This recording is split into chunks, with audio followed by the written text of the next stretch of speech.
বাংলাদেশ জামাত ইসলামী কেন্দ্রীয় সেক্রেটারি, রাজশাহী বিশ্ববিদ্যালয়ের নির্বাচিত সদস্য এবং রাজশাহী বিশ্ববিদ্যালয়ের প্রাক্তন শিক্ষার্থীদের সংগঠন এলামনাই অ্যাসোসিয়েশনের সদ্য নির্বাচিত বিপুল ভোটে নির্বাচিত সংগ্রামী সভাপতি উল্লাপাড়া সরকার গণমানুষের প্রিয় নেতা এবং বাংলাদেশ জামাত ইসলামী দলের প্রার্থী uncompromising leader of young generation Alhaj Maulana Rafiqul Islam Khan আয়োজিত আছেন বাংলাদেশ জামাত ইসলামী উল্লাপাড়া উপজেলা শাখার সংগ্রামী আমির এবং উল্লাপাড়া উপজেলা পরিষদের জনগণের বিপুল ভোটে নির্বাচিত সাবেক ভাইস চেয়ারম্যান আমাদের প্রিয় নেতা জনাব অধ্যাপক সালাম ভাই সহ অন্যান্য নেতৃবৃন্দ মাহমুদকে এই কেন্দ্রে সংগ্রামী ভাইরা আসসালামু আলাইকুম ওয়া রাহমাতুল্লাহ।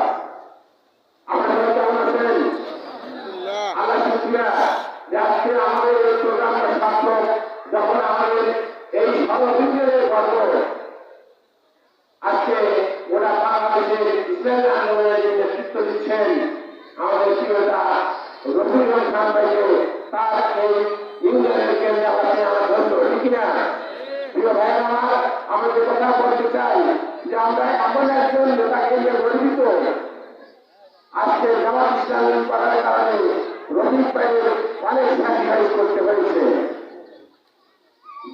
উনি বিগত স্বৈরাচারী ফ্যাসিস্ট আওয়ামীর আমলে ওনার মা মারা গেছেন, জানা রাখতে পারেন না, বোন মারা গেছেন, আমার জন্য অনেককে হারিয়েছেন, কিন্তু এই জালেম সরকারের বিরুদ্ধে কারণে তাদের জানালায় সরে যেতে পারেন নাই। রফিক ভাই জাতীয় নেতা হওয়ার কারণে তাকে আমরা দেখতে পেয়েছি সোশ্যাল মিডিয়ায় এবং ইলেকট্রনিক মিডিয়ায় যে ওনাকে ডান্ডাবেদি করে আমাদের রশিদ হাতে হাত করা করিয়ে তাকে বিভিন্ন করে রাস্তায় বিভিন্ন সময় তাকে বাইরে করা হয়েছে, কষ্ট দেওয়া হয়েছে এবং কষ্টের জেলেছেন। সম্মানিত ভাইরা, আজকে আমরা দেখতে পাচ্ছি বসন্তের কোকিলের আগমন। যারা বিগত 16 বছরে উল্লাপাড়ায় জনগণের পাশে পাওয়া যায় নাই, একটা মামলা নাই, তারা পালিয়েছিল, সরকারের সাথে আঘাত করে চুপ মেরে থেকেছিল, আজকে তারা সময় এসেছে। আজকে ইসলামী আন্দোলন বাংলাদেশ জামাত ইসলামীর নেতৃবৃন্দ এবং কর্মী সমর্থকদের রক্তের বিনিময়ে অর্জিত স্বাধীনতার ফলে আজকে তারা 5 আগস্টের পরে এসে আবার সেই তুলনা নিয়ে জনগণের সামনে তারা দাঁড়িয়েছে এমপিআর সামনে। আপনাকে সব শুরু করবেন।